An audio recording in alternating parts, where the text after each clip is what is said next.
नमस्कार दोस्तों, मैं हूं शिवम पांडे और आप सभी का स्वागत है आपके अपने चैनल ट्रिक पॉइंट में। दोस्तों, आज हम लोग इस वीडियो में नदी व उनकी सहायक नदियों को ट्रिक के माध्यम से याद करने वाले हैं। यह जो टॉपिक है एग्जाम के लिए जितना ही ज़्यादा महत्वपूर्ण है, याद करने की दृष्टि से उतना ही ज़्यादा कठिन है। लेकिन आज के बाद आपको इस टॉपिक से संबंधित किसी भी प्रकार की समस्या नहीं होगी। उसके लिए आपको दो काम करने हैं। पहला, इस वीडियो को शुरू से अंत तक देखना है और दूसरा, आपको इस वीडियो को अपने दोस्तों के साथ भी शेयर करना है, क्योंकि यह जो वीडियो है इसको बनाने में काफ़ी ज़्यादा मेहनत लगी है।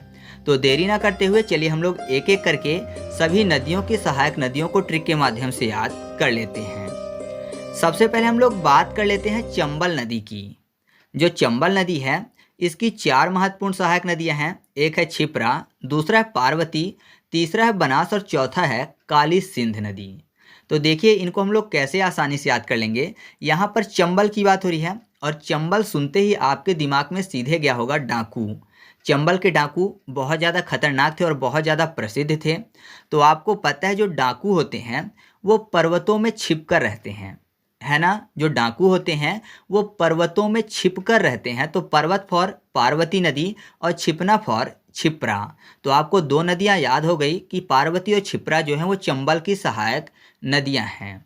अब यहाँ पर बनास लिखा हुआ है, तो बनास को याद करने के लिए कर लेते हैं विनाश। तो आपको पता है डाकू लोग काफ़ी ज़्यादा विनाश करते थे, है ना। जिस भी गांव को लूटा करते थे तो उस गांव का विनाश कर देते थे। तो विनाश फॉर बनास।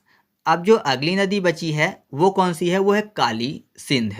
तो ये तो और भी आसानी से याद हो जाएगा, क्योंकि यहाँ पर चंबल को मैंने क्या बोला कि डाकू के लिए प्रसिद्ध है, ठीक है। तो आपने डाकू से संबंधित एक नाम सुना होगा, कालिया, है ना। गब्बर सिंह वाले में कालिया आपने सुना होगा। तो कालिया से आपको काली सिंध याद हो जाएगा। कालिया भी एक डाकू ही था ना। तो आप ऐसे याद रखिएगा कि चंबल की चार महत्वपूर्ण सहायक नदियाँ हैं, क्षिप्रा, पार्वती, बनास और काली सिंध। याद हो गया ना चंबल की महत्वपूर्ण सहायक नदियाँ। तो आगे बढ़ते हैं। इसके बाद अगली नदी है महानदी, और महानदी की सहायक नदियां हैं शिवनाथ, हंसदो, इब, तेल, केलो और जोंक। तो ये जो है ये महानदी की महत्वपूर्ण सहायक नदियां हैं। तो यहाँ पर देखिए महानदी में आपको सबसे पहला एक शब्द मिल जाएगा, महानदेव। महानदी, महानदेव यानी महादेव, और महादेव को क्या बोलते हैं? शिव भी बोलते हैं। तो शिव फॉर शिवनाथ। तो याद रखिएगा कि जो शिवनाथ नदी है वो महानदी की सहायक नदी है। अब यहाँ पर हंस दो में आपको हंस शब्द मिल जाएगा, और आपको पता है जो हंस हैं वो ज़्यादातर कहाँ मिल जाते हैं? पानी वाले क्षेत्र में मिल जाते हैं।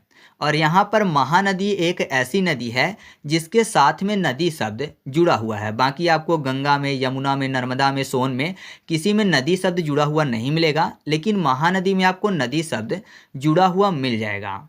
तो हंस जो हैं वो ज़्यादातर पानी वाले क्षेत्र में आपको देखने को मिल जाते हैं। तो पानी वाला क्षेत्र मतलब नदी से संबंधित। तो आप ऐसे याद रखिएगा कि हंसदो जो है वो भी महानदी की सहायक नदी है। इसके बाद है ईब नदी। तो ईब को याद करने के लिए कर लेते हैं ऐब। ऐब मतलब क्या होता है? ऐब मतलब होता है कमी, ठीक है। तो महानदी में आपको यहाँ पर महान नदी शब्द मिल जाएगा। महानदी, महान नदी, तो जाहिर सी बात है अगर कोई नदी महान है तो उसमें कोई भी ऐब, कोई भी कमी नहीं होगी। तो ऐसे आपको याद हो जाएगा कि जो ईब नदी है वो महानदी की सहायक नदी है। फिर है तेल नदी। तो यहाँ फिर से महानदी को महान नदी कर लेते हैं। तो ऐसा समझिए कि महानदी को महान नदी क्यों बोल रहे हैं?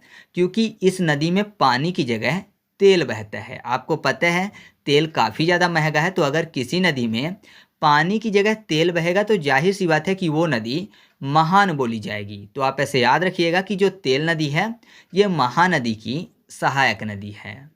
फिर है केलो और जोंक। तो जोंक आपको पता है ये भी पानी में ही रहती हैं। तो पानी किससे संबंधित है? नदी से संबंधित है, और महानदी में नदी शब्द जुड़ा हुआ है। बाकी आपको किसी भी नदी में नहीं मिलेगा। तो जोंक भी आपको याद हो गया। और केलों को याद करने के लिए कर लेते हैं केला यानी बनाना। और आपको पता है जो बनाना है वो किसको चढ़ता है? भगवान को। और महानदी में महानदेव शब्द मिल जाएगा, ठीक है। महानदी, महानदेव, महादेव मतलब आपको पता है भगवान शिव की बात हो रही है। तो भगवान शिव के भोग के लिए क्या चढ़ाया जा रहा है? फल चढ़ाया जा रहा है। कौन सा? केला। तो आप ऐसे याद रखिएगा कि महानदी की महत्वपूर्ण जो सहायक नदियाँ वो कौन कौन सी हैं। शिवनाथ, हंसदो, ईब, तेल, केलो और जोंक। याद हो गया ना, ये भी कोई भी दिक्कत तो नहीं है। तो आगे बढ़ते हैं। इसके बाद अगली नदी है कावेरी नदी। कावेरी नदी जिसकी महत्वपूर्ण सहायक नदियां हैं लक्ष्मण तीर्थ नदी, हारंगी नदी और अर्कावती नदी। तो यहाँ पर देखिए कावेरी में आपको एक शब्द मिल जाएगा बेरी, मतलब बेर की बात हो रही है। आपको पता है बेर एक फल होता है। और लक्ष्मण तीर्थ में आपको शब्द मिल जाएगा लक्ष्मण। तो आपने देखा होगा जब राम, लक्ष्मण और सीता माता वनवास गए थे, तो जब राम और लक्ष्मण भगवान सबरी माता के यहाँ पहुँचे थे तो राम भगवान तो बेर को आसानी से खा रहे थे, लेकिन लक्ष्मण भगवान क्योंकि बेर जूठे थे इस कारण से वो बेर को फेंक रहे थे। तो आपको वो कहानी बेर से याद होगी कि लक्ष्मण भगवान जो हैं वो बेर को नहीं खा रहे थे, बेर को फेंक दे रहे थे। तो बेर यानी बेरी अर्थात कावेरी और लक्ष्मण यानी लक्ष्मण तीर्थ। तो आप ऐसे याद रखिएगा कि जो लक्ष्मण तीर्थ नदी है वो कावेरी की सहायक नदी है। इसके बाद है हारंगी नदी और अर्कावती में आपको शब्द मिल जाएगा अरे का, ठीक है, या फिर काव शब्द मिल जाएगा, कौवा, ठीक है। आ के बाद क्या लिखा हुआ है काव, तो काव काव कौन करता है, कौवा करता है। तो यहाँ पर देखिए हारंगी में आपको रंग शब्द मिल गया और अर्कावती में आपको शब्द मिल गया काव। और कावेरी में यहाँ पर कौवा शब्द मिल जाएगा कावे, ठीक है, कावेरी कावे, ठीक है। तो यहाँ पर आपको आसानी से याद हो जाएगा कि कौवा जो है वो अपने रंग के लिए जाना जाता है, क्योंकि उसका रंग कैसा होता है, काला होता है। तो कौवा का रंग, रंग फॉर हारंगी, और कौवा मतलब काँव काँव करने वाला, तो काँव फॉर अर्कावती। तो आप ऐसे याद रखिएगा कि लक्ष्मण तीर्थ, हारंगी और अर्कावती जो हैं वो कावेरी की महत्वपूर्ण सहायक नदियाँ हैं, ठीक है।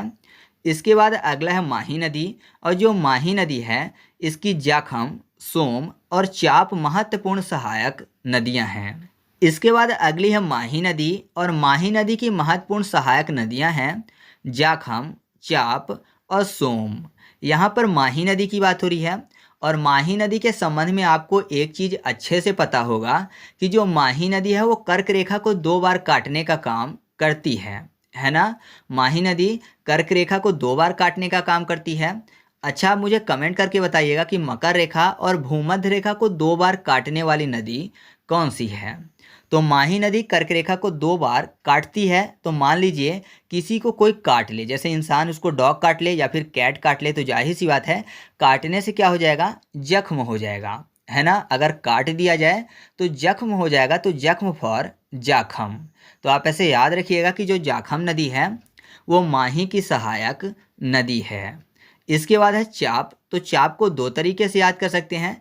एक तो मैथ वाला चाप, तो आपको पता है जब चाप लगाते हैं तो वो काटने का ही काम करता है। तो काटने से संबंधित किससे हो जाएगा, माही नदी से, क्योंकि माही नदी कर्क रेखा को 2 बार काटती है। तो एक तो आप ऐसे याद रख सकते हैं। दूसरा चाप को याद करने के लिए कर लेते हैं चाव। चाव मतलब चबाने की बात हो रही है, तो चबाना काटना एक ही जैसे हो गया। तो आप ऐसे याद रख सकते हैं कि जो चाप नदी है वो माही की सहायक नदी है।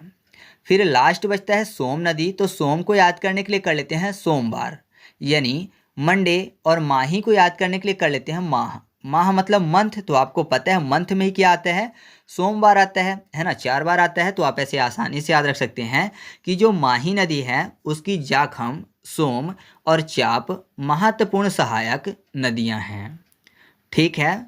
तो आगे बढ़ते हैं। इसके बाद अगला है ताप्ती नदी, और ताप्ती की 2 महत्वपूर्ण सहायक नदियां हैं गिरना और मोरना। दोनों में एक शब्द कॉमन है रना। रना को याद करने के लिए कर लेते हैं रैना। रैना मतलब रात की बात हो रही है, निशा, रैन, रजनी, रजनीश, ये सब रात के पर्यायवाची होते हैं। तो दोनों में रात शब्द लिखा हुआ है। ताप्ती में आपको एक शब्द मिल जाएगा तप्त। तप्त मतलब क्या होता है, गर्म होता है। तो आपको पता है गर्मी के टाइम पे बहुत ज़्यादा ताप होती है ना। गर्मी के टाइम पे दिन में बहुत ज़्यादा ताप होती है, तो इंसान ये सोचता है कि जल्दी से रात आ जाए, मतलब जल्दी से रहना आ जाए। तो आप ऐसे आसानी से याद रख सकते हैं कि ताप्ती की महत्वपूर्ण सहायक नदियाँ कौन कौन सी हैं, गिरना और मोरना, ठीक है। फिर अगली है बेतवा नदी, और बेतवा की एक महत्वपूर्ण सहायक नदी है वो है धासन नदी। तो ये तो बहुत ही आसानी से याद हो जाएगा, क्योंकि यहाँ पर देखिए बेतवा में आपको शब्द मिल जाएगा बेटवा। मतलब बेटा की बात हो रही है, पुत्र की बात हो रही है, पुत्र को सन भी बोलते हैं, तो सन फॉर धासन, क्योंकि धासन में धा के बाद शब्द क्या लिखा हुआ है, सन। सन मतलब पुत्र यानी बेटा। ठीक है, तो आप ऐसे याद रखिएगा कि बेतवा की महत्वपूर्ण सहायक नदी कौन सी है, धासन है। ठीक है, फिर अगली है सोन नदी, और सोन की महत्वपूर्ण सहायक नदी है रिहंद, जोहिला और कनहर। तो यहाँ पर देखिए सोन की बात हो रही है। सोन मतलब गोल्ड वाले सोन की कर लेते हैं बात। ठीक है, गोल्ड मतलब सोना होता है ना, तो उसकी बात कर लेते हैं।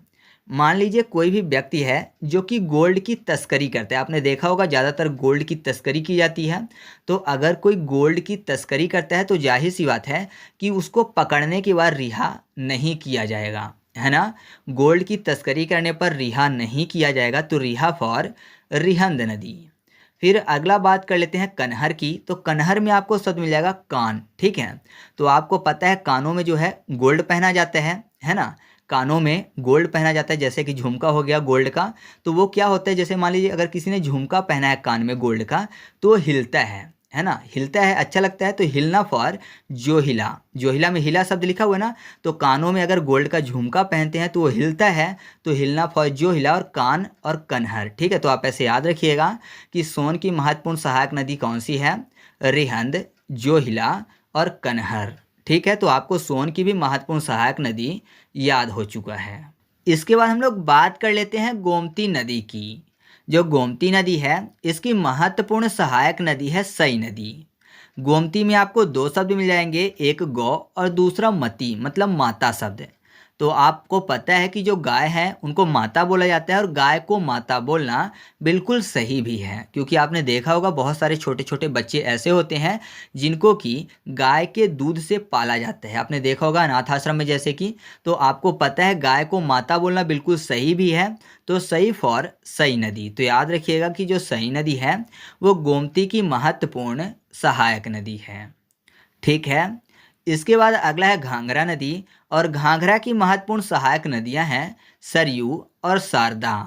तो यहाँ पर देखिए सरयू में आपको सर शब्द मिल जाएगा, और शारदा में भी आपको स्टार्टिंग में सर शब्द मिल जाएगा। अच्छा, घाघरा में एक शब्द लिखा हुआ है घड़ा। ठीक है, घाघरा, घड़ा मतलब घड़ा की बात हो रही है, और आपको पता है घड़े में पानी भर के उसको सर में रख कर लाया जाता है। तो घड़ा जो है उसको सर में रख कर लाते हैं, तो सर फॉर सरयू और सर से ही शारदा। तो याद रखिएगा कि घाघरा की महत्वपूर्ण सहायक नदियाँ कौन सी हैं, सरयू और शारदा हैं। आसानी से याद हो गया ना, तो आगे बढ़ते हैं।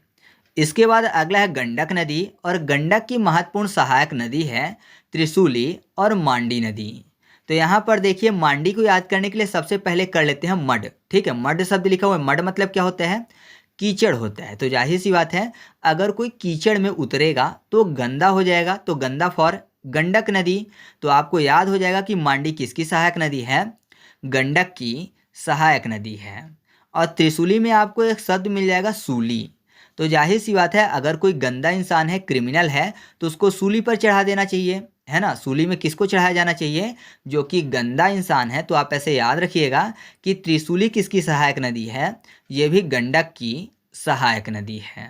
ठीक है, तो आपको याद हो चुका है कि त्रिशूली और मांडी जो है वो गंडक की सहायक नदियां हैं। इसके बाद हम लोग बात कर लेते हैं स्वर्ण रेखा नदी की। जो स्वर्ण रेखा नदी है इसकी महत्वपूर्ण सहायक नदी है खरकई नदी और रारू नदी। रारू नदी जिसको रोरू के नाम से भी जाना जाता है, तो इसको तो बहुत ही आसानी से याद कर लेंगे क्योंकि यहाँ पर स्वर्ण रेखा शब्द लिखा हुआ है।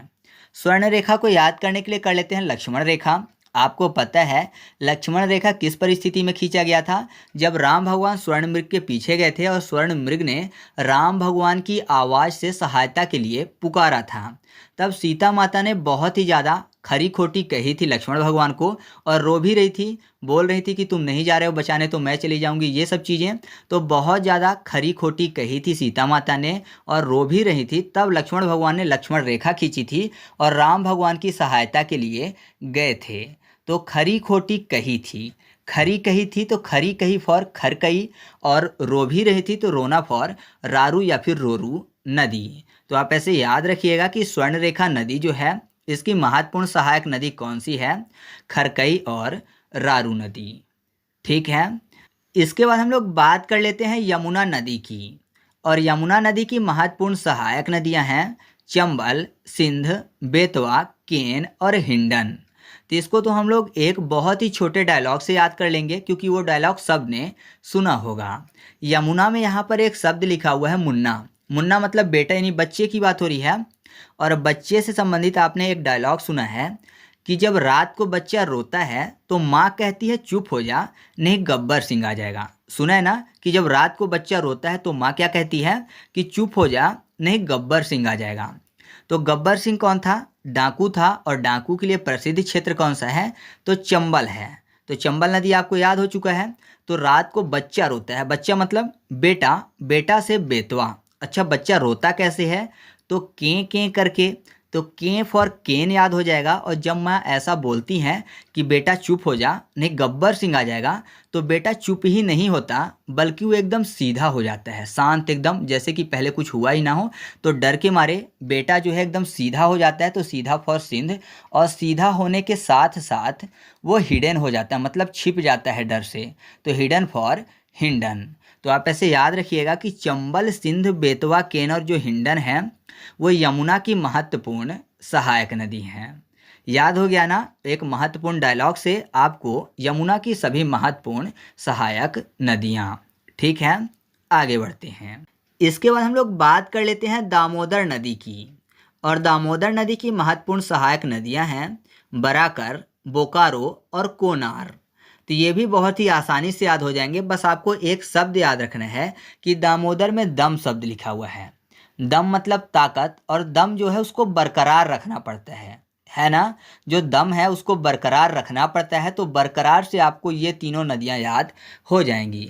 बरकरार से बराकर हो जाएगा। और बोकारो में बो के बाद शब्द क्या लिखा हुआ है? कारो। तो बरकरार में भी आपको लास्ट में कार शब्द मिल जाएगा, कार, कारो। और कोनार, बरकरार, ये भी मैच करता है।